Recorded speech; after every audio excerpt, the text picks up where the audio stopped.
जो बैठक की गई किस बारे में की गई है? ये हमने विश्लेषण किया है कि पिछले 10 साल के अंदर जो बीजेपी सरकार हरियाणा के अंदर काम कर रही थी उसका प्रदर्शन क्या रहा, हमारे प्रति उनका रवैया क्या रहा। बड़ा निराशाजनक उनका व्यवहार रहा हमारे प्रति, व्यवहार के अंदर भी और काम के अंदर भी। हमें जो कुछ सरकार से 70 साल से मिल रहा था और हमारे बुजुर्ग 3 पीढ़ी से हम लोग जो है इस कारोबार के अंदर शामिल थे, परंतु इन लोगों ने आहिस्ता आहिस्ता हमारा बहुत सा कारोबार छीन लिया, जिससे पूरे समाज के अंदर, हमारे आर्थिक समाज के अंदर बहुत नाराज़गी है। और सभी ने मिलकर आज नाराज़गी प्रकट करी और एक चीज़ रखी कि हम आने वाले जो इलेक्शन जो 1 अक्टूबर को होना है उसके अंदर हम बीजेपी सरकार के खिलाफ कार्य करेंगे, उनके खिलाफ वोट देंगे, ताकि उनको हमारा नाराज़गी पता लगे भी उन लोगों ने हमारे साथ क्या किया है।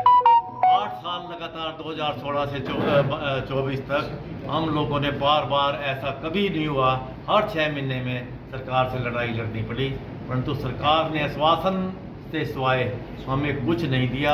इसलिए हमारे सारे हरियाणा का आढ़ती बहुत नाराज़ है और नाराज़गी प्रकट करने के लिए तो हम लोगों ने आज डिसीजन लिया है कि हम बीजेपी सरकार के तो आने वाले जो अक्टूबर में चुनाव है उसके इसमें बहिष्कार होगा बीजेपी के खिलाफ काम करें। तो समर्थन किस पार्टी का होगा जी? समर्थन भी है। और 2 पार्टी कौन सी है? कांग्रेस। हाँ जी, यानी कांग्रेस का समर्थन करेंगे जी और भाजपा के खिलाफ। तो वोट की चोट बीजेपी को सहनी पड़ेगी इस बार, सहनी। या मांगे क्या आपकी? हाँ जी, मांग क्या है?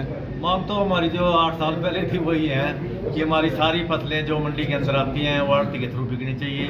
हमें पूरे 2.5% जो है आढ़त मिलनी चाहिए, और जो भी हमारे नज़दीक की आउट ऑफ स्टेट सीमांत किसान के जो हमारे पास हैं, हमारे साथ हैं, उनकी फसल जो है मंडियों के अंदर आनी चाहिए। और कुछ कंसेंट जो है किसान की मर्जी से पेमेंट जो है, चाहे वो आढ़ती के खाते में ले ले और चाहे वो किसान अपने खाते में ले ले, ये हमारा जो है।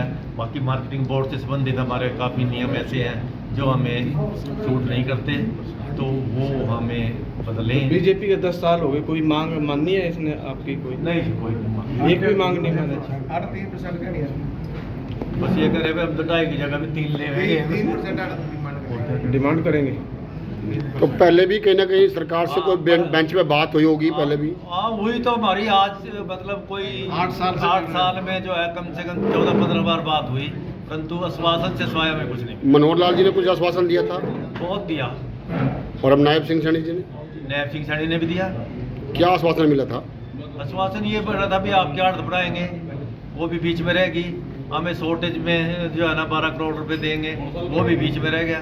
सारा ही मसला बीच के अंदर रह गया, तो नाराज़गी तो इसीलिए है लोगों के अंदर। तो ये नाराजगी सिर्फ कुछ टाइम की रहेगी या वाकई में मजबूती से रहेगी? वो तो ये है कि अगर नाराज़गी जो अगर अब तो आप देखने वाली बात है, अभी जो आएगा उसके बाद ही जो अगर हमारा काम नहीं करेगा तो हम उसके हिसाब से चलेंगे। तो आज तो कोई नहीं बात करता, आप तो कोई हाँ, परंतु एक काम और करेंगे। जेपी दलाल जो एग्रीकल्चर मिनिस्टर था, उसने आड़तों के खिलाफ बहुत अपशब्दों का इस्तेमाल किया गया है उसके द्वारा। वो जहाँ भी जाएगा, जिस मंडी में जाएगा, उसका बाइकाट करें। बाइकाट रहेगा जी। क्या नाम आपका पूरा? अशोक गुप्ता, प्रेसिडेंट हरियाणा अनाज मंडी आड़ती एसोसिएशन। जी, क्या कहेंगे भाई साहब? सरकार नित नए कानून लाई, ई नेम, ई ट्रेडिंग। आज सरकार का एक भी मंत्री, खुद मुख्यमंत्री समेत एक भी विधायक ई नेम का ऊपर डिबेट कर ले, मेरे हरियाणा का आम आड़ती बैठेगा उस डिबेट में, अगर वो ई नेम के बारे में बता दे, पॉलिसी ला रहे। ई नेम का मतलब पता ही नहीं। ई नेम का मतलब है इलेक्ट्रिक नेशनल एग्री मार्केट, कृषि जिन्सों का राष्ट्रीय एकीकृत बाजार। ये पॉलिसी लिया है और उसके बाद सीमांत किसानों की फसलों को रोका जा रहा है। मोदी जी जब गब्बर सिंह टैक्स लाए, जीएसटी लाए, मोदी जी ने कहा एक देश, एक संविधान, एक टैक्स। आज हरियाणा में मार्केट फीस 4%, पड़ोसी राज्यों में 1%। तो इससे किसान को भी मार पड़ रही है और जो है आड़ती को भी मार पड़ रही है व्यापार में। और आड़त घटा दी आड़तियों की। आड़तियों का क्या कसूर था? आज जो है मार्जिन ऑफ रेशो हर एक व्यापार में ज़्यादा है। आड़तियों की देखो 2.5 से भी घटा दी। तो ये सरकार जिस व्यापारी के दम पे सरकार आई थी, आज उसी व्यापारी को खत्म करने का काम किया है। और यही व्यापारी इस सरकार के ताबूत में आखिरी कील होगा। ये व्यापारी इस सरकार के ताबूत में आखिरी कील होगा।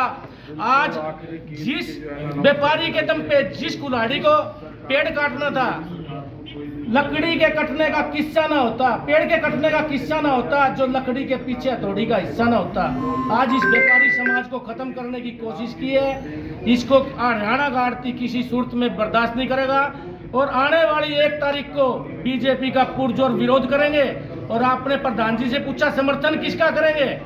जो बीजेपी को हराएगा उसका समर्थन करेंगे, वो कोई भी हो चाहे, जो बीजेपी को हराएगा उसका समर्थन करेंगे। आरती एसोसिएशन का, व्यापारी का किसी भी सरकार से कोई लेना देना नहीं। कितनी भी बड़ी सत्ता हो, कितनी भी बड़ी ताकत हो, उसको एक दिन जाना पड़ता है, क्योंकि प्रजातांत्रिक प्रणाली में जनता ही सर्वोपरि है। मिखाइल गोर्बाचोव सोवियत संघ का राष्ट्रपति था, जिसमें 15-20 राज्य थे, उन 15-20 स्टेट थी, उनका जो है राष्ट्रपति था। और उसके बाद जब जनता उसके खिलाफ हुई तो 96 में रसिया का चुनाव हरा दिया। आज जनता बीजेपी के सरकार के खिलाफ उठ चुकी है। सरकार की विदाई तय है। जो इसको हराएगा उस सरकार के पक्ष में वोट करेंगे और इसके खिलाफ वोट देंगे। इसके ताबूत में आखिरी कील व्यापारी काटेगा। राख नहीं, हम चिंगारी है। हिंदुस्तान के व्यापारी हैं, जिसके साथ व्यापारी उसका पलड़ा भारी। सर कहीं ना कहीं किसान भी आप लोगों से जुड़ा रहा है, वो भी परेशान रहा। किसान और व्यापारी का चोली दामन का साथ है। आज किसान की फसल जो है एमएसपी की घोषणा कर दी, एमएसपी पर सरकार कोई फसल नहीं खरीद रही। सरसों के ऊपर कैप लगा दी। कुछ डिस्ट्रिक्ट में 6 क्विंटल, कुछ में 8 क्विंटल, 14 लाख टन हरियाणा में फसल हुई सरसों की, और सरकार ने उसका 25% भी नहीं खरीदा। तो सरकार किसानों को मारना चाह रही है। मोदी जी ने स्वामीनाथन जी को जो है भारत रत्न दिया। भारत रत्न से कुछ नहीं होता। स्वामीनाथन आयोग की रिपोर्ट लागू करो, स्वामी C2 फार्मूला लागू करो, स्वामीनाथन के सिद्धांत को लागू करो। हम राम को मानते हैं, राम की नहीं मानते। स्वामीनाथन को तो मानते हैं, स्वामीनाथन की नहीं मानते। ये बीजेपी के लिए है ये बात? ये बीजेपी के लिए आपके सामने है करियर। आज व्यापारी अपनी बात कहते हुए डर रहा है, क्योंकि देश और प्रदेश में घोषित इमरजेंसी लग गई। व्यापारी डर रहे हैं, कभी सीबी आ जाए, कभी ईडी आ जाए, कभी सेल टैक्स आ जाए, कभी इनकम टैक्स आ जाए। तो सरकार ने देश और प्रदेश में घोषित इमरजेंसी लगा दी है। इस सरकार का बिल्कुल विरोध करेंगे। और जो इसको हटाने की पोजीशन में होगा, जो भी व्यक्ति, उसकी मदद करेंगे। सर क्या नाम आपका? मेरा नाम राम अवतार तायल, डॉक्टर राम अवतार तायल। कहाँ से सर? मैं आसी से।